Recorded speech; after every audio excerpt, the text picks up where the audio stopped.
سیاست کے مرکز میں ہے۔ گزشتہ برسوں میں دنیا نے دیکھا کہ کس طرح ایران اور اسرائیل کے درمیان کشیدگی مسلسل بڑھتی رہی، اور جب بھی اس خطے میں کوئی نیا حملہ ہوتا ہے ایک نئی بحث جنم لیتی ہے۔ اس بار بحث ایک مخصوص ہتھیار کے گرد گھوم رہی ہے، ایک ایسا ہتھیار جسے بعض لوگ کہتے ہیں کہ میدان جنگ کا سب سے خطرناک ہتھیار، اور بعض اسے کہتے ہیں کہ ایک غیر انسانی ہتھیار۔ یہ ہتھیار ہے کلسٹر وار ہیڈ۔ لیکن اصل سوال یہ ہے کہ کیا اس ہتھیار کا استعمال واقعی جنگی جرم ہے یا یہ صرف عالمی سیاست کا ایک بیانیہ؟ آج اس مسئلے کو جذباتی نہیں بلکہ بین الاقوامی، قانونی، عسکری، حکمت عملی اور جیو پولیٹکس کی روشنی میں سمجھنے کی کوشش کریں گے۔ کلسٹر وار ہیڈ دراصل ایک خاص قسم کا دھماکہ خیز ہتھیار ہے۔ اسے سمجھنے کے لیے تصور کریں کہ ایک بم کے اندر درجنوں نہیں بلکہ سینکڑوں چھوٹے بم رکھے گئے ہوں۔ جب یہ بم یا میزائل اپنے ہدف کے قریب پہنچتا ہے تو یہ فضا میں پھٹ جاتا ہے اور اس کے اندر موجود تمام چھوٹے بم ایک بڑے علاقے میں بکھر جاتے ہیں۔ ان چھوٹے بموں کو عسکری زبان میں سب میونیشن کہا جاتا ہے۔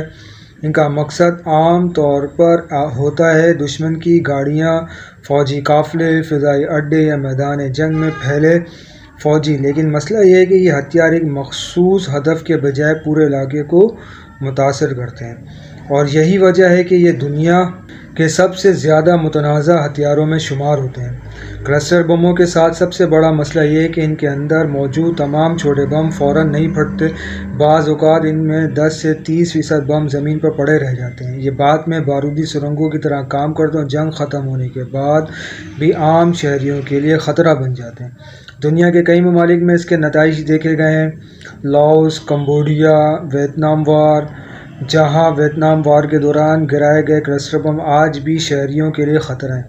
اسی وجہ سے ہیومن رائٹس واچ اور ایمنسٹی انٹرنیشنل کئی دہائیوں سے ان ہتھیاروں پر پابندی کا مطالبہ کر رہی ہے۔ 2008 میں دنیا کے کئی ممالک نے ایک معاہدہ کیا جسے کہا جاتا ہے کنونشن آن کلسٹر میونیشن۔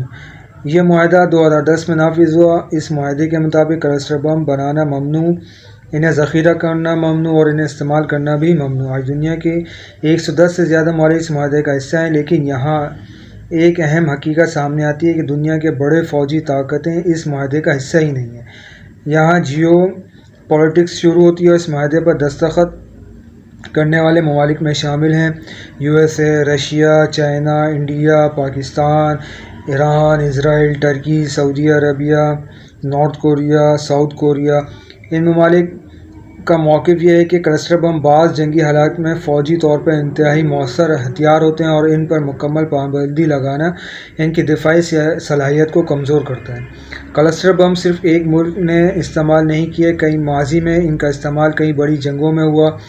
USA نے عراق میں اور افغانستان میں، رشیا نے یوکرین میں استعمال کیے، اور سعودی عرب نے یمن سول وار، اور یہ عالمی فوجی حکمت عملی کا ہمیشہ سے حصہ رہے۔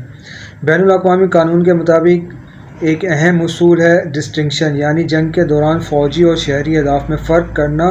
اگر کوئی ہتھیار شہری علاقوں میں استعمال کیا جاتا ہے یا عام آبادی کو نشانہ بنائے تو اسے جنگی جرم قرار دیا جا سکتا ہے۔ بین الاقوامی سیاست میں ایک حقیقت اکثر نظر آتی ہے: قانون اور سیاست ہمیشہ ایک جیسے نہیں ہوتے۔ بعض اوقات طاقتور ملک قانون کو اپنی ضروریات کے مطابق دیکھتے ہیں اور کمزور ملک پر زیادہ دباؤ ڈالا جاتا ہے۔ کلسٹر وار ہیڈ صرف ایک ہتھیار نہیں، بین الاقوامی قانون کی حدود کیا ہیں، جنگ کے قوانین کیسے نافذ ہوتے ہیں، اور کیا واقعی دنیا کے طاقتور ممالک خود انہی قوانین کا پابند خود کو سمجھتے ہیں؟